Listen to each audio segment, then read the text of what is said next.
সবাইকে স্বাগত জানাচ্ছি সিএসআরএম মুক্তবাক অনুষ্ঠানে। আপনাদের সাথে রয়েছে রহমান রাশেদ। আয়োজনের শুরুতে দিনের প্রধান শিরোনামগুলো জানিয়ে দেব। করোনায় আরও ৩৫ জনের মৃত্যু, ১০ জেলায় অ্যান্টিজেন টেস্ট শুরু শনিবার। মানবদেহে গ্লোব বায়োটেকের টিকার ট্রায়াল শিগগিরই। দীর্ঘ বিরতির পর হলমার্কের নন ফান্ডেড অর্থ আত্মসাতের অনুসন্ধান, গোল্ডেন মনিরের বিরুদ্ধে দুদকের চার্জশিট। দুটি কিডনি অপসারণের ঘটনায় ময়নাতদন্তে ঢিলেমির প্রমাণ, ২ বছর পর মামলা দায় নিয়ে ঠেলাঠেলি পুলিশ ও ফরেনসিক বিভাগের। বুকে রক্ত দিয়ে হলো যে ভাস্কর্যের স্থাপনের প্রকল্প নেওয়া হয়েছে সেটা যথাসময়ে যথাস্থানে হবেই হবে ইনশাআল্লাহ। যে কোনো মূল্যে বঙ্গবন্ধুর ভাস্কর্য নির্মাণের ঘোষণা বাস্তবায়ন পরিষদের নাজায়েজের ফতোয়া শত আলেমের।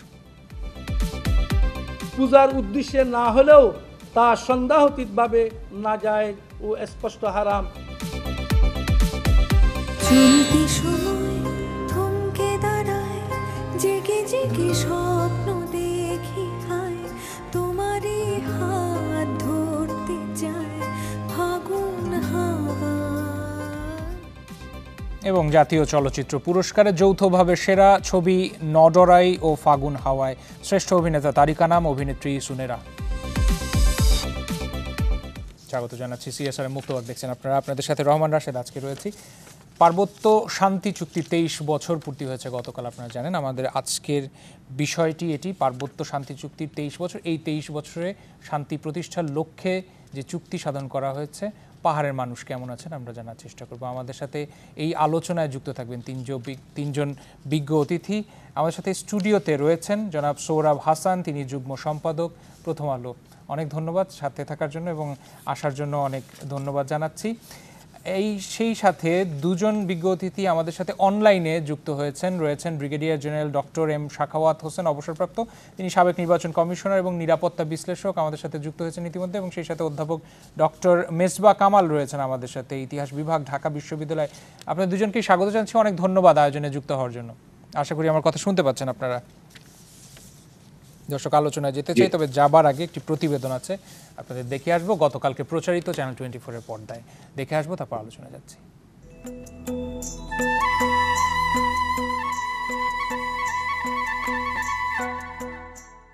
অপার সৌন্দর্যের লীলাভূমি খাগড়াছড়ি। শহুরে ব্যস্ততার হাতকড়া থেকে খানিক মুক্তি মিললেই অনেকে ছুটে আসেন পাহাড় ঝর্ণার মিতালি দেখতে। যে পাহাড় শান্তি বিলায়, সেই অঞ্চলে শান্তি কতটা? সাধারণ পাহাড়ি বাঙালি মিলেমিশে যেখানে থাকতো নিশ্চিন্তে, সেখানেই বছরের পর বছর ধরে অশান্তির বিষবাষ্প ছড়িয়ে রেখেছে কিছু সন্ত্রাসী বাহিনী। চলছে চাঁদাবাজি উৎসব। পার্বত্য অঞ্চলে এখন অন্তত ৪টি সংগঠন সক্রিয়। কলার কাঁদি থেকে টমটম ব্যবসা, পরিবহন থেকে ঠিকাদারি, চাঁদা না দিলে নিস্তার নেই কারো। একটি গোয়েন্দা সংস্থার তথ্য বলছে, পার্বত্য চট্টগ্রামের ৩ জেলায় বছরে চাঁদার পরিমাণ অন্তত ৪০০ কোটি টাকা। খাগড়াছড়িতে তা বছরে ১৩০ কোটি টাকার বেশি। অবশ্য কেউ মুখ খুলতে নারাজ। অনেক অনুরোধের পর কয়েকজনকে পাওয়া গেল, শর্ত পরিচয় প্রকাশ করা যাবে না। বিষয় হচ্ছে, তোমার এখন ১৫০০ টাকা না দিলে তোমার গাড়ি এখন আটক করে রাখা হবে, তুমি কিভাবে টাকা দিবে দাও। আমি বলছি আমার কাছে টাকা নাই। তারা বলতেছে টাকা না দিলেও তোমাকে এখন তোমার গাড়ি আটকে রাখবো, তোমাকে পিটা দিব, জানাও মেরে ফেলাতে পারি, বলা যায় না। একটা গ্রুপকে দিলে আরেকটা গ্রুপ চলে আসে পরের দিন, তো ওইটাও যখন আসে তারপর ওইটাকে দিতে হয়। তো যখন 2টা গ্রুপ দেওয়া হয়, তো 3য় নম্বর গ্রুপকে না দিলে আমরা থাকতে পারি না, এখানে কাজ করতে পারি না। শুধু আমাদের থেকে নয়, আমাদের যতগুলো ক্ষুদ্র ব্যবসায়ী আছে, যেমন এক কথায় অটো থেকে ধরে আমাদের বড় গাড়িগুলা প্রতিটাই। নিরাপত্তা বাহিনীর কাছে গিয়েও খুব একটা লাভ হয় না ভুক্তভোগীদের, তাই মুখ বুঝেই দিয়ে যাচ্ছেন কষ্টার্জিত অর্থ। বাইবনচারা বাজারও করে, পাঞ্চরি বাজারও করে, মাইকসরি বাজারও করে, মালসরি বাজারও করে। প্রত্যেকটা জায়গায় আলাদা আলাদা টাকা দিয়ে ব্যবসা করা লাগে। প্রশাসনকে আমি বললে এখন প্রশাসনে বলবো যে কে নিচে এইটা দেখাই দাও, এখন আমি কারো দেখাই দেব। চাঁদাবাজির অস্তিত্ব অস্বীকার করছে না প্রশাসনও। জেলা প্রশাসক বলছেন, সহনশীল মাত্রায় চাঁদাবাজি চলে, আর পুলিশ সুপারের ভাষ্য বরাবরের মতোই, অভিযোগ পেলে ব্যবস্থা। সবসময় এই ধরনের কিছু বিচ্ছিন্ন ঘটনা থাকে। চাঁদাবাজির কথা বলছেন, সেই চাঁদাবাজির যেটুকু যেভাবে আছে সেটা কিন্তু একদম আমার কাছে মনে হয় সহনশীলতার মধ্যে আছে। অফিসিয়ালি যেগুলোর রেকর্ড আমাদের কাছে আসে আমরা কিন্তু সেই অনুসারে ব্যবস্থা নিচ্ছি। আর এটা সারা বাংলাদেশে যে অবস্থায় আছে আমার মনে হয় এই খাগড়াছড়িতেও অনুরূপ অবস্থায় আছে। সেই 1997 সালে শান্তি চুক্তি হয়েছে, কিন্তু এখনো পার্বত্য অঞ্চলের সাধারণ মানুষের প্রশ্ন, শান্তি ফিরবে কবে পাহাড়ে?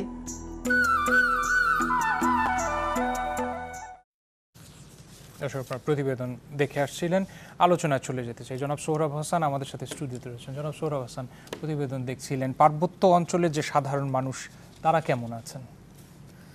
না, আমাদের যে প্রতিবেদন আমরা শুনলাম বা দেখলাম তাতে তো সাধারণ মানুষ ভালো নেই, অর্থাৎ তারা নিরাপদ নয়। কিন্তু পার্বত্য চট্টগ্রামে আইনশৃঙ্খলা রক্ষাকারী বাহিনী আছে, বিজিবি আছে, নিরাপত্তা বাহিনীর সদস্যরাও আছেন এবং সবচেয়ে বেশি সেখানে নিরাপত্তা ব্যুহ যেটা বলা হয় আর সেটি তৈরি করা হয়েছে। তারপরও এসব চাঁদাবাজি, সন্ত্রাসী ঘটনা কিভাবে ঘটে সেই প্রশ্ন, এর আগে আমরা অনেক বড় বড় জিম্মি করে মানুষকে জিম্মি করে টাকা আদায়ের চাঁদাবাজির খবর জেনেছি। তো এই সবের উৎস কি, মানে এর পিছনে কারণটা হচ্ছে যে শান্তি চুক্তি যে লক্ষ্যে স্বাক্ষরিত হয়েছিল সেই শান্তি চুক্তি বাস্তবায়ন হয়নি। তো বাস্তবায়ন না হয় কিন্তু এই অশান্তির কারণ। তো শান্তি চুক্তি বাস্তবায়নের দায়িত্ব কিন্তু রাষ্ট্রের। পার্বত্য চট্টগ্রামের জনসংহতি সমিতি বা অন্য কোনো পক্ষ, একটি পক্ষ একসময় এই চুক্তির বিরোধিতা করেছিলেন, কিন্তু পরবর্তীকালে তারাও কিন্তু এই চুক্তি মেনে নিয়েছে, অন্তত প্রকাশ্যে এই চুক্তির বিরোধিতা করছেন না। এখন পার্বত্য চট্টগ্রামে 4টি সংগঠনের কথা বলছে এবং পরস্পরকে একে অপরকে সরকারের অনুগ্রহভাজন, এমনকি সরকারের দালাল হিসেবেও চিহ্নিত করে। তো এই যে পার্বত্য চট্টগ্রামের মধ্যে যে 1997 সালে চুক্তি যখন হয়েছিল তখন পাহাড়িদের মধ্যে যে ঐক্য ছিল সে ঐক্যের অভাব এখন লক্ষ্য করা যাচ্ছে। এই বিভেদ তাদের মধ্যে সৃষ্ট না অন্য কোনো পক্ষ এই বিভেদ জিয়ে রাখছে সেটাও প্রশ্ন। মূলত পার্বত্য চট্টগ্রামের প্রধান সমস্যা কিন্তু ভূমি, কারণ আমাদের প্রচলিত সমতলে যেভাবে ভূমির মালিকানা নির্ধারিত হয় সেখানে ভূমির ওইভাবে দলিলপত্র, কাগজ, পর্চা এসব নেই। সুতরাং তারা উত্তরাধিকার সূত্রে বংশ পরাণক্রমে যারা বসবাস করছে তারাই এই জমির মালিক হিসাবে চিহ্নিত। কিন্তু এই জমি এখন প্রশাসন যে কোনো লোকের কাছে এর মালিকানা হস্তান্তর করেন। এই যে এবং পাহাড় অনেক সময় পাহাড়ও দখল হয়ে যায়, পাহাড় কাটা হয়। আরেকটি হচ্ছে যে চুক্তির যতগুলো ধারা আছে, গতকাল দেখেছেন যে সরকার একটি ক্রয়পত্র প্রকাশ করেছে এবং তাতে বলেছে চুক্তির অধিকাংশ বাস্তবায়ন হয়েছে। কিন্তু আবার জনসংহতি সমিতি, যেটা সমকালে জনসংহতি সমিতিও একটি ক্রয়পত্র করেছে, সমকালে সেটা প্রকাশ করেছে। তারা বলছে যে চুক্তির মূল যে কথাগুলো, মূল যে শর্ত, মূল যে অঙ্গীকার সেগুলো বাস্তবায়ন হয়নি। যেমন ভূমির মালিকানা নির্ধারণ হয়নি। বিদেশে যারা যখন যুদ্ধ চলাকালে, অর্থাৎ সেখানে যখন অশান্তি পরিবেশ ছিল তখন যারা বাইরে নিরাপত্তার কারণে বিদেশে চলে গেছিল তারা ফিরে আসে, তাদের অনেকে তাদের বাস্তুভিটা এবং জমি ফেরত পায়নি। আরেকটি কথা ছিল যে সেখানে নির্বাচিত জনপ্রতিনিধির মাধ্যমে পার্বত্য চট্টগ্রামে জেলা পরিষদ এবং আঞ্চলিক পরিষদের মাধ্যমে শাসিত হওয়ার কথা ছিল, সেই নির্বাচন 23 বছরও হয়নি। এই যে না হওয়ার মধ্যেই কিন্তু এই চাঁদাবাজি, সন্ত্রাসী এর উৎস পাওয়া যাবে। আসবো আপনার কাছে, নিশ্চয়ই বিস্তারিত আলাপ হবে। ব্রিগেডিয়ার এম সাখাওয়াত হোসেন, আপনার কাছে আসবো, আশা করি কথা শুনতে পাচ্ছেন। এই শান্তি চুক্তির 23 বছর এবং শান্তি প্রতিষ্ঠায় যে লক্ষ্য ছিল, বর্তমান সরকার তখনও ক্ষমতায় ছিলেন এবং আজকের সরকার প্রধানমন্ত্রী তারই হাত ধরে এই শান্তি চুক্তি হয়। সরকারের সদিচ্ছাও আমরা বেশ কিছু সময় যখন কথা হয়েছে তখন আমরা লক্ষ্য করেছি। 23 বছরকে যদি বিশ্লেষণ করতে বলি, আপনি কিভাবে বিশ্লেষণ করবেন এই শান্তি চুক্তি 23 বছর অতিক্রম করার পর? দেখুন, প্রথম কথাটা হচ্ছে যে আমরা যারা এখানে আলোচনা করি বা যারা এই বিষয় নিয়ে কথাবার্তা বলি, আমার মনে হয় আমাদেরকে প্রথমেই যেটা মনে রাখতে হবে, চিটাগং হিল ট্র্যাক্ট বা পার্বত্য চট্টগ্রাম একটি ভূখণ্ড হলেও আবার একটিও নয়, 13টি বিভিন্ন গোত্র, জাতি, উপজাতি বলুন, সেখানে তারা বাস করে। তাদেরকে আমরা পাহাড়ি বলি। এর মধ্যে সবচেয়ে বড় হচ্ছে চাকমা, তারপরে ত্রিপুরা যেটা বলা হয়, তারপরে হচ্ছে আপনার মারমা, এবং তার সাথে আরো অনেক ছোট ছোট গোষ্ঠী আছে। 13টি গোষ্ঠী যেটা আমি বললাম, 3টি সার্কেলে ভাগ করা। উত্তরে আপনার মং সার্কেল, সেন্টারে যেটা হচ্ছে চাকমা সার্কেল, যেটা রাঙ্গামাটি, এবং দক্ষিণে যেটা হচ্ছে এটা হলো ওমাং সার্কেল বলে। আর আপনি এই 3টা সার্কেলের 3 রকম চরিত্র। যদি আমি একটু ব্যাকগ্রাউন্ডে যাচ্ছি এই কারণে, তাহলে শান্তি চুক্তিটা বুঝতে ভালো হবে। এবং এটা যখন যাদের সাথে শান্তি চুক্তি করা হয়, পিসিজেএসএস যে ইনসার্জেন্সি ছিল, সেই ইনসার্জেন্সিটা শেষের দিকে মোটামুটি 2টি ট্রাইবে এসে দাঁড়িয়েছিল, চাকমা এবং ত্রিপুরা। ইনসার্জেন্সির মধ্যে চাকমা সবচেয়ে বেশি ছিল, তারপরে ছিল ত্রিপুরা। কিন্তু সেখানে আমার অভিজ্ঞতা কিন্তু মারমাদের আমি পাইনি। প্রথম দিকে ছিল, পরের দিকে পাওয়া যায়নি। তারা ওদের কাছ থেকে চলে আসছিল, এবং অন্যান্য ছোট ছোট ট্রাইবের কেউই ছিল না। যখন শান্তি চুক্তিটা হয়, তাহলে আপনাকে দেখতে হবে শান্তি চুক্তিটা হচ্ছে গভর্নমেন্ট অফ বাংলাদেশ এবং একটি ইনসার্জেন্স গ্রুপের সাথে, যাদের কিন্তু কোনো কনস্টিটিউশন ছিল না, যাদের কোনো অন্য কোনো অর্গানাইজেশন ছিল না। যখন এই শান্তি চুক্তি হয়, বিশ্বের সব জায়গায় যেখানেই শান্তি চুক্তি হয় এই ধরনের ইনসার্জেন্সদের সাথে, সেখানে আপনি দেখবেন যে ফ্র্যাকশন হয়ে যায়। কারণ ইনসার্জেন্সি এমন কোনো ওথ টেকিং বডি নয় যে তাকে মানতেই বাধ্য, লিডারশিপকে মানতেই হবে। এদের ইন্টারনাল ফাইট কিন্তু বহু আগের থেকে ছিল। মানবেন্দ্র লারমা মারা গেলেন ইন্টারনাল ফাইটে। কাজে ওই সময়ে যখন আমরা শান্তি চুক্তিটা করা হয়, তখন কিন্তু একটা ফ্র্যাকশন বের হয়ে গেছে যারা এই শান্তি চুক্তি অপোজ করেছে। অনেক সময় এটা হয়, ইনসার্জেন্টরা যখন এই ধরনের শান্তি চুক্তি করে পিসে ফিরে আসে, তখন কিন্তু তারা কিছু লোককে বাইরে রাখে প্রেশারাইজ করার জন্য, যদি কোনো কারণে প্রেশারাইজ করার জন্য। সেটা চিটাগং হিল ট্র্যাক্টে হয়েছে কিনা সেটা বড় প্রশ্ন। তো এই আমি প্রেক্ষাপটে দিলাম। প্রেক্ষাপটের ক্ষেত্রে আমি যেটা বলবো, বাংলাদেশ সরকার যে পিস এগ্রিমেন্টটা করেছে, এটা ডেফিনেটলি একটা পজিটিভ স্টেপ আমি বলবো। কারণ বহু বছর এখানে রক্তক্ষরণ হয়েছে, এবং রক্তক্ষরণ শুধু পাহাড়িদের হয়নি, রক্তক্ষরণ অনেক বাঙালিদের হয়েছে, রক্তক্ষরণ সেনাবাহিনীর রয়েছে, রক্তক্ষরণ অন্যান্য সিকিউরিটি ফোর্সেসও রয়েছে, এমনকি সিভিলিয়ান যারা কর্মচারী ছিলেন তাদেরও কিন্তু হয়েছে, গুলি থেকে মারা গেছে, এবং সবচেয়ে বড় ছিল ম্যালেরিয়াতে মারা গেছে। কাজে এই শান্তি চুক্তিটা ওয়েলকামিং ছিল, এর কোনো সন্দেহ নেই। কিন্তু শান্তি চুক্তিটা আমার মতে একটা কম্প্রিহেন্সিভ শান্তি চুক্তিভাবে হয়নি। কেন হয়নি? যে মূল বিষয়টি, যে বিষয়টি নিয়ে প্রথম থেকে আপনার একটা ডিসকর্স শুরু হয়েছিল, সেটা হচ্ছে যাদেরকে বলা হয় স্যাটলার। বাংলাদেশে তো আমি স্যাটলার বলতে রাজি নই। পাহাড়ি যারা পরবর্তী পর্যায়ে গিয়ে রয়েছে, কিভাবে গিয়েছে, কারা নিয়েছে, সেগুলো এখন ঐতিহাসিক ব্যাপার। সেগুলো অনেকে ডিসপিউট করতে পারেন, বা অনেকে আবার এটা লজিকও দেখাতে পারেন। আমি সেই জায়গায় যাচ্ছি না। আপনি চিন্তা করুন যে এই যখন শান্তি চুক্তি হয়, তখন ওখানে যারা এই প্লেন ল্যান্ড থেকে গিয়েছিল, যাদেরকে জমি দেওয়া হয়েছিল, বিশেষ করে খাস জমি, এবং কিছু কিছু জায়গা যারা ছেড়ে গিয়েছিল সেই জায়গায়, কিন্তু যেটা সোহরাব হোসেন বললেন, সেখানে কিন্তু পার্মানেন্ট কারো জায়গা নেই। এই জায়গাটি দেওয়া হয় সার্কেল চিফ একটা কাগজের উপরে লিখে দেয়, ওখানে থাকে এক জায়গায়, ঝুম চাষ করে, সে তার পরের বছর সে আরেক জায়গায় করে। তার কাছে কিন্তু সেটেলড কোনো জমি জমা খুব কম লোকেরই ছিল।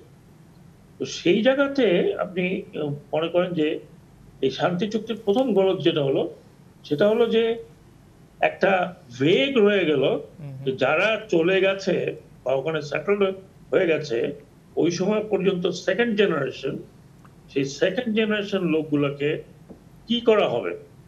একটা মুখে মুখে বলা হলো যে তাদেরকে ওখান থেকে যারা পরের দিকে গিয়েছে তারা চলে আসবে, তাদেরকে ওখানে রাখা যাবে না, তারা বের করে নিয়ে আসা হবে। এই ধরনের কথাবার্তা হয়েছিল, কিন্তু নাথিং রিটেন, চুক্তির ভিতরে কোথাও নেই যে এই লোকগুলারকে কি করা হবে। যে তারা যে সমস্ত জমিতে ছিল, খাস জমিতে, কিছু কিছু জমি পাহাড়িদের ছিল, সেগুলোতে সেটার সার্ভে করা সম্ভব হচ্ছে না বিকজ অফ দিস। আচ্ছা, ব্রিগেডিয়ার সাখাওয়াত হোসেন, আসবো আপনার কাছে। ডক্টর মিসবাহ কামাল, আপনার কাছে আসি। ব্রিগেডিয়ার সাখাওয়াত হোসেন বলছিলেন আঞ্চলিক সংগঠনগুলোর কথা, যাদের জন্য পাহাড়ে অভিযোগ আছে যে এখন পর্যন্ত শান্তি পুরোপুরি প্রতিষ্ঠা করা সম্ভব হয়নি, সাধারণ মানুষরাও চাপে রয়েছেন এবং কিছু কিছু ক্ষেত্রে দেখা গেছে যে সংঘর্ষ, চাঁদাবাজি সহ অপহরণ সহ নানা রকম সন্ত্রাসী কর্মকাণ্ডের অভিযোগ পাওয়া যাচ্ছে এসব আঞ্চলিক সংগঠনগুলোর বিরুদ্ধে। আপনি কিভাবে দেখছেন ব্যাপারটাকে? শুনুন, এই যে আঞ্চলিক সংগঠনগুলোকে যে দায়ী করা হচ্ছে, এটা একটা বিশেষ একটা পরিকল্পনার অংশ হিসেবে করা হচ্ছে। সোজাসুজি এটা, কারণ এটা বুঝতে কষ্ট হয় না। সন্ত্রাস বাংলাদেশের কোথায় হয় না? কোন জেলা আছে, কোন উপজেলা আছে যে যেখানে সন্ত্রাস নাই? আপনি বাংলাদেশের চাঁদাবাজির কথা বলছেন, পার্বত্য চট্টগ্রামের খাগড়াছড়ির এসপি যে কথাটা বললেন, সেই কথাটা গুরুত্বপূর্ণ। তিনি তো ওই জেলার দায়িত্বে আছেন শৃঙ্খলা। তিনি বললেন যে সারা দেশে যেরকম হয় খাগড়াছড়িতেও সেরকম। তো কাজেই আপনার চাঁদাবাজি কোথাও গ্রহণযোগ্য না, পার্বত্য চট্টগ্রামেও গ্রহণযোগ্য না। কিন্তু বাস্তবতা হচ্ছে যে সারা দেশের সর্বত্র সন্ত্রাস আছে, সারা দেশের সর্বত্র চাঁদাবাজি আছে, এবং এই অবস্থার মধ্যে দিয়ে আপনার চলে। তো খামাখা আপনার ওই জায়গায় আঞ্চলিক দলগুলোকে দায়ী করে এটা শান্তি চুক্তি বাস্তবায়ন না হওয়ার জন্য মানে তারাই দায়ী, এরকম ভাবে যে বক্তব্য আনা হচ্ছে, এই বক্তব্যটা খুবই আপনার অযৌক্তিক। আসলে ব্যাপারটা হচ্ছে যে চুক্তি বাস্তবায়ন করার দায়িত্ব তো সরকারের, দায়িত্ব রাষ্ট্রের, এমনকি সন্ত্রাস দমনের দায়িত্ব রাষ্ট্রের, চাঁদাবাজি দমনের দায়িত্ব রাষ্ট্রের।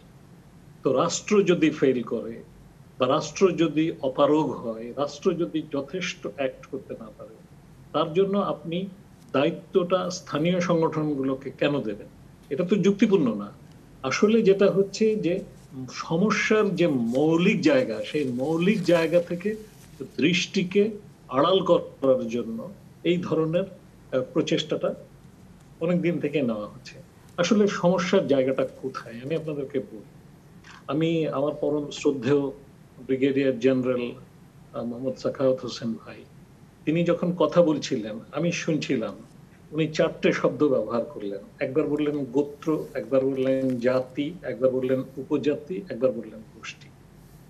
এই যে 4টে শব্দ উনি বললেন, এটা কিন্তু শুধু উনি বলছেন না, উনি তো আমি বলবো যে অনেক লিবারালি তিনি জাতি শব্দটা উচ্চারণ করেছেন।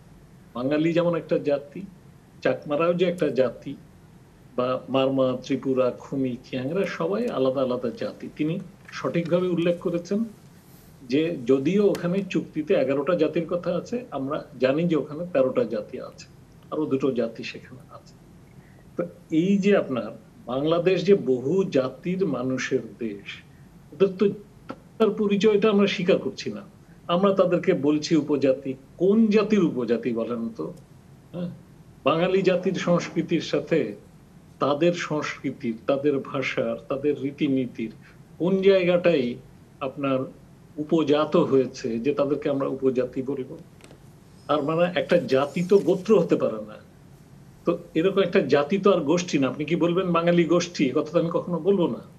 তো এইটা হচ্ছে সারা দেশের মধ্যেই আসলে এই বিষয়টা আছে। তার মানে আমাদের একটা সচেতনতার জায়গা এখনো তৈরি হওয়া অনেকটা বাকি, যে জন্য আমরা ওই যে আমরা মনে করি আমরা জাতি, তারা উপজাতি, এবং যে কারণে আমরা এক ধরনের কর্তৃত্ববাদিতা করার এখতিয়ার রাখি বলে মনে করি।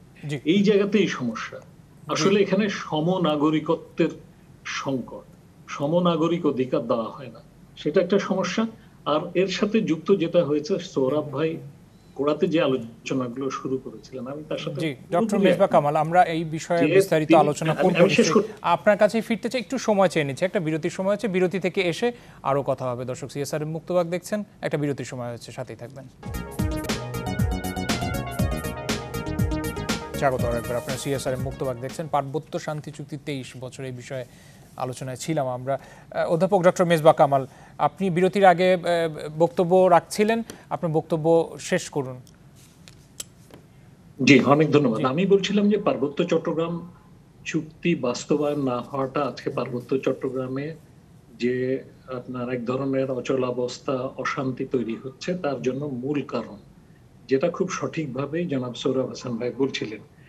আসলে যে সমস্যাটা হচ্ছে সেটা হচ্ছে যে পার্বত্য চট্টগ্রাম সমস্যার প্রাণ কেন্দ্রে হচ্ছে ভূমি সমস্যা। তো পার্বত্য চট্টগ্রামে যেহেতু বাইরে থেকে প্রায় 5 লক্ষ মানুষকে নিয়ে যে সেটেল করানো হয়েছে, এখন এর ফলে কি হয়েছে যে ধরুন রাষ্ট্র তাদেরকে কাগজ দিয়েছে, রাষ্ট্র কাগজ দিয়েছে যে এই জমিটা তোমার, কিন্তু আবার যারা আপনার বিদেশে ভারতে শরণার্থী হয়ে চলে গেছিলেন তাদেরকে যখন ফেরত এনেছে সরকার, কারণ সারা পৃথিবীতে বাংলাদেশের জন্য সেটা খুব লজ্জার ব্যাপার ছিল, তো শরণার্থীদের সাথে একটা চুক্তি করে ফেরত এনেছে। তাতে বলা হয়েছিল যে তারা তাদের নিজ জমিতে, নিজের বাড়িতে যেখানে ছিল সেখানে ফিরতে পারে। এদের সংখ্যা 65,000। আবার আপনার অভ্যন্তরীণ উদ্বাস্তু আছেন আপনার সরকারি হিসাব অনুযায়ী 80,000 পরিবার, মানে 4 লক্ষ অভ্যন্তরীণ উদ্বাস্তু, যারা এই যুদ্ধাবস্থার কারণে দেশের ভেতরেই নিজের জায়গা ছেড়ে অন্য জায়গায় যে বসতি করেছিল। এই যে 4,65,000 মানুষ পার্বত্য চট্টগ্রামের ভিতরে নিজের জমি জমা, নিজের বাড়িতে যেতে পারেন, এখন সেই জায়গা, সেই জমি, সেই বাড়ির জায়গা, সেগুলো তো দেওয়া হয়েছে বাঙালি সেটলারদেরকে।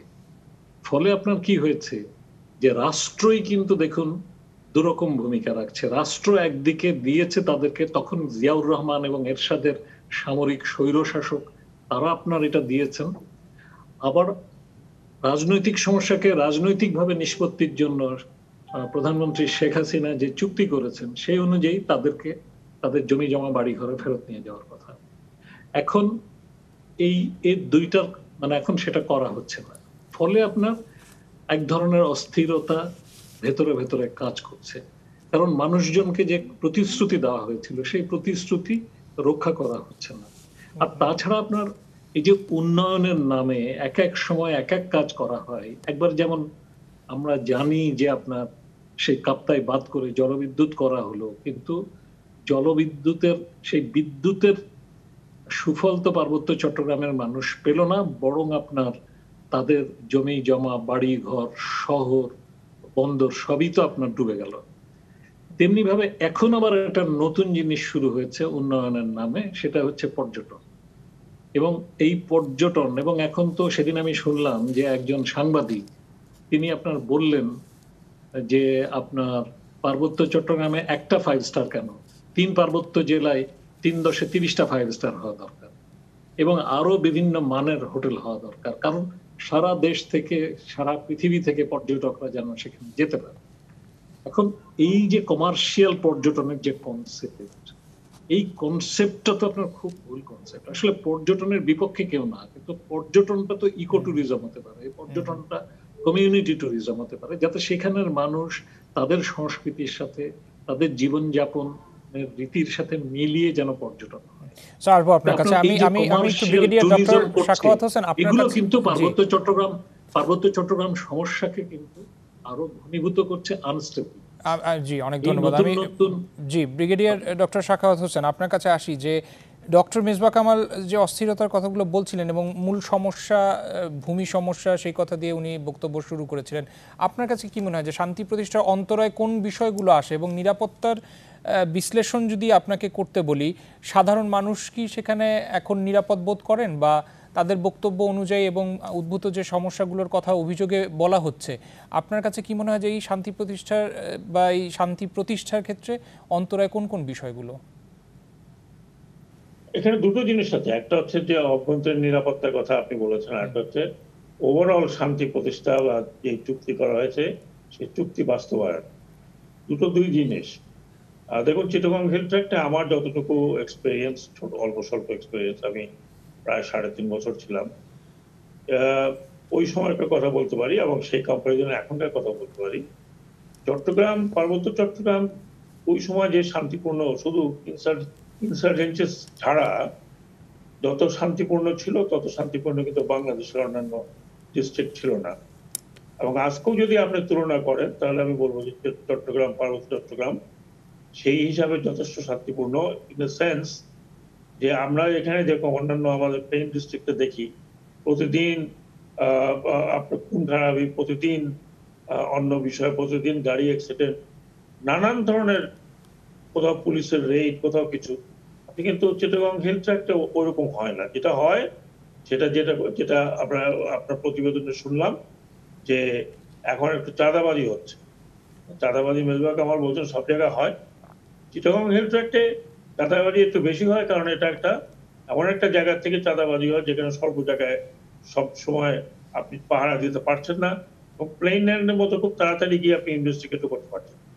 তাছাড়া এরা সশস্ত্র, এবং এরা কিন্তু এমনিতেই খুব কমই আপনি দেখবেন যে ডাকাতি করছে বা চুরি করছে বা কিছু, কিন্তু চাঁদাবাজি করছে তাদের উপরে যারা ওখান থেকে কাঠ আনছে বা অন্যান্য ব্যবসা করছে। কাজেই সেখানে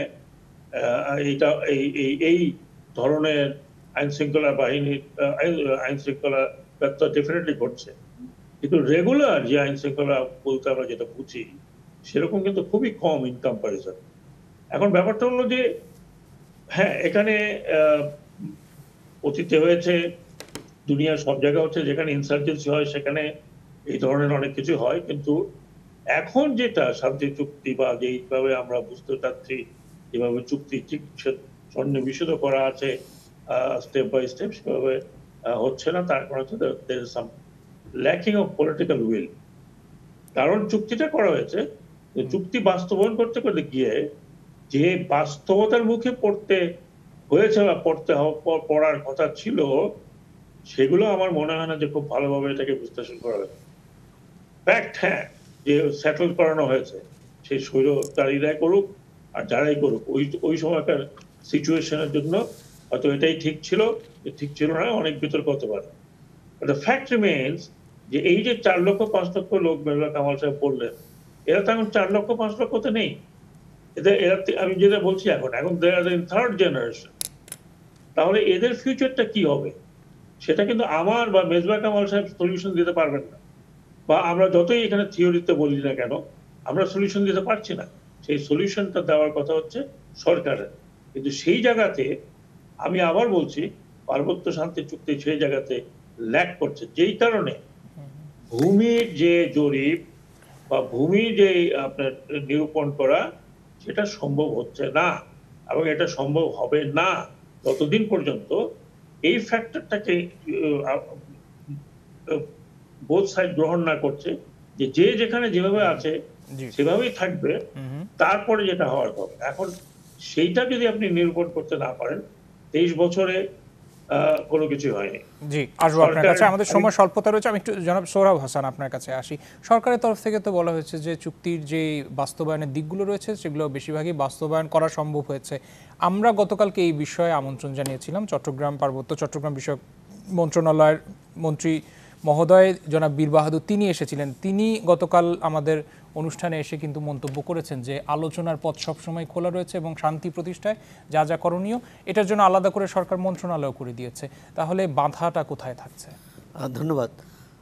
মন্ত্রী মহোদয় বলেছেন, অন্য টিভিতে বা আমরা পত্রিকায় দেখেছি, কিন্তু সমস্যা হচ্ছে যে মনোভাব নিয়ে পাহাড়ি জনগোষ্ঠী এবং রাষ্ট্রের মধ্যে চুক্তি হয়েছিল, যে প্রত্যাশা নিয়ে, যে উদ্দীপনা নিয়ে, সেই উদ্দীপনাটা নেই। এখন যে বিশ্বাস নিয়ে সেখানে অবিশ্বাস দানা বেঁধেছে, যে উৎসাহ নিয়ে সেটা উৎসাহ হারিয়ে গেছে, যে আশা ছিল সে আশা হত হয়েছে। আচ্ছা, এখানে সাখাওয়াত ভাই সত্যিই বলেছেন যে পার্বত্য চট্টগ্রাম সাধারণ চুরি ডাকাতি অপরাধ কিন্তু পার্বত্য চট্টগ্রামে কম। এমনকি সেখানে বাঙালি জনবসতি নতুন সেটেলাররা যাওয়ার আগে পাহাড়িরা ঘরে দরজা দিতেন না, দরজা দিয়ে তাদের রাতে ঘুমোতে হবে এটি পাহাড়িদের ধারণায় ছিল না। অর্থাৎ সেখানে চুরি ডাকাতির মতো ঘটনা ঘটতো না। এই যে তাদের, এবং সেটা হয়তো মেজবাই যে বললেন যে তাদের নিজস্ব জীবনধারার যে বৈশিষ্ট্য, তাদের যে জীবনযাপন, জীবনযাত্রা, সেখানে এই অপরাধগুলো ছিল না, সামাজিক অপরাধ যেগুলো। এখন সেখানে এই সেটেলার পাহাড়ি জনগোষ্ঠী কিন্তু এটা মেনে নিয়েছে। তারা মুখে না বললেও যে সেখানে যারা গিয়েছে তারা আর ফেরত আসবে না, কিন্তু তাদের ভয় কিন্তু অন্যখানে। ভয় হচ্ছে তারাই প্রান্তিক হয়ে যাচ্ছে। তারা চুক্তি করলেন যে পার্বত্য চট্টগ্রাম এলাকা বিশেষ উপজাতি হোক, নৃগোষ্ঠী হোক বা জাতি হোক, যে এটা পাহাড়িদের বিশেষ অঞ্চল হবে, এবং সেটি ঐতিহাসিকভাবে ছিল। তো সেই চরিত্রটা পাল্টিয়ে দেওয়া হয়েছিল। পাহাড়িদের দাবিটা ছিল যে এই চরিত্রটা যে পাল্টানো হয়েছিল সেখান থেকে সরে আসা হোক। ওখানে কত লোক গেছে তাদের যে ফেরত আনতে পারবে না বা ফেরত পাঠাতে পারবে না, এটা পাহাড়ি জনগোষ্ঠীও জানে, যারা চুক্তি করেছেন তারাও জানেন। কিন্তু তারা আরও প্রান্তিক হয়ে যাচ্ছে, কারণ সেখানে বাঙালির এখনও নানা ব্যবসা বাণিজ্য সব বাঙালিদের হাতে। মানে যদি ধরে নেই, মানে 2011 যে জনজরিপ, তাতে যে পাহাড়ি এবং বাঙালি কাছাকাছি, এমনকি বান্দরবনে পাহাড়িদের সংখ্যা কম, বাঙালি বেশি সেখানে। যদি ধরে নেই এটা সমান, কিন্তু তাহলে ব্যবসা বাণিজ্য শিল্প, রিসোর্ট, অন্য সব কিছুতে তাদের অংশীদারিত্ব থাকার কথা, সেটি নেই। মানে অর্থনৈতিকভাবে তারা দুর্বল হচ্ছে, অর্থনৈতিকভাবে ওখানে বাঙালিরা সবল হচ্ছে, এবং সরকার সেটিকে প্রশ্রয় দিয়েছে। কারণ সেখানে পাহাড় দখল করছে কারা? বাঙালিরা, যে প্রভাবশালীরা, যে ক্ষমতাবানরা। যে পাহাড়িদের কথা হচ্ছে যে এটি ঠেকানো, যে অবস্থায় আছে তার থেকে আরো খারাপ অবস্থা না হয়। আর দ্বিতীয় হচ্ছে যে আমরা এই জায়গায় প্রত্যাশার কথাগুলো শুনতে চাই, যে সাথে নিশ্চয়ই পরামর্শ থাকবে, পরামর্শগুলো নেওয়ার চেষ্টা করবো। একটু বিরতি থেকে আসি, বিরতি থেকে এসে পরামর্শের কথা শুনছি। সিএসআর মুক্তবাক দেখছেন আপনারা, আরেকটা বিরতির সময় হচ্ছে, সাথেই থাকবেন, একটু পর আসছি আমরা। স্বাগত আরেকবার, সিএসআর মুক্তবাক দেখছেন। জনাব সোহরাব হাসান, আপনার কাছে আসি। প্রত্যাশার জায়গা তো থেকেই থাকবে, এবং আমরা আয়োজনে যেহেতু শেষ দিকে কিছু পরামর্শ যদি যোগ করে দেন, যে শান্তি প্রতিষ্ঠায় যে লক্ষ্য ছিল সেখানে এই শান্তি প্রতিষ্ঠা করতে, এবং পাহাড়ের যারা সাধারণ মানুষ তারা আরেকটু যাতে ভালো থাকতে পারে, কি বলবেন? না, পাহাড়ে না, পুরো বাংলাদেশের সাধারণ মানুষই ভালো থাকুক, সেটা চাই। যেটা হচ্ছে যে পাহাড়ে যে একটি জনগোষ্ঠী, তাদের সাংস্কৃতিক, তাদের সামাজিক, তাদের ঐতিহ্যগত যে ভিন্নতা, এটাই তো চুক্তিতে স্বীকার করা হয়েছিল। এবং তখন যে অঙ্গীকার ছিল রাষ্ট্রের বা সরকারের, প্রশাসনের, সেই অঙ্গীকার থেকে সরে এসেছে। ওই সম অংশীদারিত্বের যে ধারণা বা যে চেতনা, সেটি যদি পোষণ করে রাষ্ট্রের নীতি নির্ধারকরা, তাহলেই এটা সম্ভব। অনেক ক্ষেত্রে সাখাওয়াত ভাই রাজনৈতিক সদিচ্ছার কথা বলেছেন, কিন্তু অনেক ক্ষেত্রে রাজনৈতিক সদিচ্ছা থাকলেও সেটা বাস্তবায়ন হয় না। কারণ বাস্তবায়ন যারা করবেন, প্রশাসনে যারা দায়িত্বে, তাদের অসহযোগিতার কারণে এবং বৈরী মনোভাবের কারণে। পার্বত্য চট্টগ্রামে যদি গত 50 বছরে বিভিন্ন যারা দায়িত্ব পালন করেছেন, আমি বেসামরিক প্রশাসনের কথাই বলছি, সবাই একরকম করে নাই। বেশিরভাগই পাহাড়িদের প্রতি বৈরী দৃষ্টিভঙ্গি পোষণ করেছেন। কিন্তু কিছু কিছু প্রশাসনিক কর্মকর্তা তারা কিন্তু তাদেরকে একাত্ম করার চেষ্টা করেছেন। এখন ওখানে দরকার এই ধরনের কর্মকর্তাদের নিয়োগ করা, এই ধরনের আইনশৃঙ্খলা রক্ষাকারী বাহিনীর এই ধরনের কর্মকর্তাকে সেখানে পাঠানো, যারা পাহাড়িদের বুঝবে, যারা ওই সংস্কৃতিকে ধারণ করতে হবে না, কিন্তু সংস্কৃতি বিকশিত হোক সেটা চাইবে। আমরা শুধু এটা চাই না যে পাহাড়িদের আমরা বিদেশি অতিথিদের বা ঢাকায় এনে তাদের নাচ গান করানো, এটাই কিন্তু পাহাড়িদের ওই বৈশিষ্ট্যকে বাঁচিয়ে রাখা নয়। আরেকটি হচ্ছে যে আমরা যে এই পার্বত্য চট্টগ্রাম চুক্তির 23 বছরে দেখলাম, চুক্তি তো দুই পক্ষে মিলে হয়েছিল। দুই পক্ষে, যেটা রাষ্ট্রের পক্ষে প্রতিনিধি ছিলেন এবং জনসংহতির পক্ষে।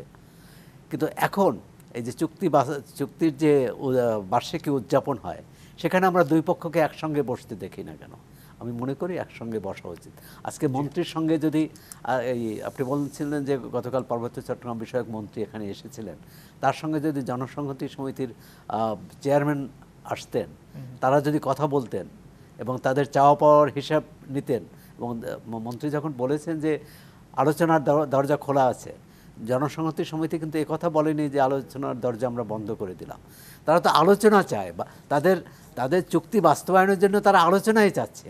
বরং যে পরিবীক্ষণ কমিটি আছে সেই কমিটি কাজ করছে না, এটাই অভিযোগ, যে যাদের তদারক করার কথা তারা ঠিকমতো তদারক করছে না, যাদের ভূমি কমিশনের যেসব বিধি জারির কথা সেটা এখনও জারি হয়নি, যে কারণে কাজ করতে পারছে না, এটাই হচ্ছে তাদের অভিযোগ। আমি মনে করি যে পার্বত্য চট্টগ্রাম। ধন্যবাদ আপনাকে, আমাদের সময় স্বল্পতা রয়েছে। ব্রিগেডিয়ার ডক্টর সাখাওয়াত হোসেন, আপনার কাছে যাব। আমি যেটা মনে করি যে রিভিজিট যদি করা যায় তাহলে বেটার। যে রিভিজিট করতে হলে আবার গভর্নমেন্টের সাথে বসতে হবে, যারা পার্বত্য অঞ্চলে স্বাক্ষর করেছিলেন, এবং সেই রিভিজিটে কতগুলো জায়গাকে রিভিজিট করা উচিত। এটা আর কি, আমার এটা বড় সাজেশন হচ্ছে যে আমরা কিন্তু পার্বত্য চট্টগ্রামে যারা আছে, যেই সংগঠনগুলো আছে, তাদেরকে পলিটিক্যাল ডিসপেন্সেশন থেকে বাইরে রেখেছি। যেটা লোকাল বডি ইলেকশন গুলো হয় সেখানেও কিন্তু তারা পার্টিসিপেট করতে পারছে না, এই শুধুমাত্র ইন্ডিপেন্ডেন্ট হিসাবে। তো এই দলীয়করণ করার পক্ষে, দলীয় মনোনয়ন দেওয়ার কারণে সে জায়গাতে কিন্তু যারা পাহাড়ের যারা অ্যাসপায়ারিং ক্যান্ডিডেট, তারা কিন্তু কোনো দলে যোগদান করা ছাড়া পারছে না। সেই জায়গাতে আমি মনে করি হিল ট্র্যাক্টে একটা এক্সেপশন তৈরি করা উচিত, যাতে লোকাল লোকজন এই পলিটিক্যাল বাংলাদেশের পলিটিক্যাল ডিসপেন্সেশনে অ্যাটলিস্ট লোকালি আসতে পারে। তাহলে যেটা হবে, অন্তত তারা এই যে কতগুলো গ্রিভান্সেস এর কথা আমরা বলি, they can represent those grievances. আর লাস্টলি আমি যেটা বলবো, আমি এটা বলতে চাই যে শান্তি চুক্তি ডেফিনেটলি একটা চুক্তি হলে সেটাকে ইমপ্লিমেন্ট করতে হবে। আজকে 23 বছর ধরে যদি ভূমি বিষয় নিয়ে আটকিয়ে থাকি, তাহলে সেই জায়গাটা কেন আটকানো হয়েছে? বিধি তৈরির কথা বলা হচ্ছে। অনেক ধন্যবাদ। 20 বছর লাগে না। অনেক ধন্যবাদ। ডক্টর মিসবাহ কামাল, আপনার কাছে আসবো, কি যোগ করবেন? জেনারেল সাখাওয়াত ভাই যে কথাটা বললেন, চুক্তি রিভিজিট করার কথা, আমি ঠিক পুরো বুঝতে পারিনি যে তিনি কি বোঝাতে চেয়েছেন এর দ্বারা, কিন্তু আমি মনে করি যে আপনার এই রিভিজিট করা মানে যে সমস্ত জায়গায় সমস্যাগুলো হচ্ছে সেগুলোকে ভিজিট করে দেখা, একসাথে বসে যে কোথায় সমস্যাগুলো হচ্ছে, কেন হচ্ছে। তো ভাই আমি আসলে মনে করি যে চুক্তি স্বাক্ষরিত হয়েছে, এটা দীর্ঘদিনের নেগোসিয়েশনের পরে এই চুক্তিটা স্বাক্ষরিত হয়েছে। কাজে এই চুক্তি যা স্বাক্ষরিত হয়েছে তার লেটার্স এবং স্পিরিট অনুযায়ী সেটাকে বাস্তবায়ন করতে হবে। এইখানে কোনো পরিবর্তন করার কোনো সুযোগ নাই, নাম্বার 1। নাম্বার 2 হচ্ছে দেয়ার আর এরিয়াস, যেটা আমরা সবাই জানি, যেটা আমরা সাখাওয়াত মানে আমাদের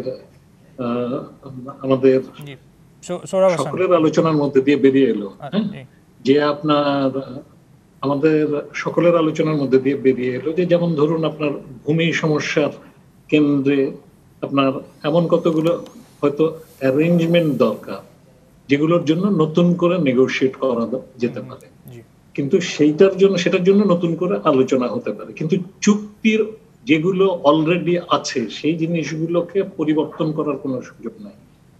অন্য বিষয় নিয়ে নিশ্চয়ই কথা হতে পারে। আরেকটা জিনিস আমি মনে করি যে আপনার আঞ্চলিক দল হিসেবে পার্বত্য চট্টগ্রাম জনসংহতি সমিতি, তাকে কিন্তু জাতীয় রাজনীতির মূল ধারায় নিয়ে আসা দরকার। আঞ্চলিক রাজনৈতিক দলগুলো, রাজনৈতিক দলগুলো কিন্তু যেন জাতীয় রাজনীতিতে আজকের মতো এখানে শেষ করতে হচ্ছে আয়োজন। আপনাদের তিনজনকে অসংখ্য ধন্যবাদ আয়োজনের সাথে যুক্ত থেকে আলোচনায় অংশ নেওয়ার জন্য। দর্শক, সিএসআর মুক্তবাক আজকের মতো এখানে শেষ করছি। সাথে থাকার জন্য সবাইকে ধন্যবাদ।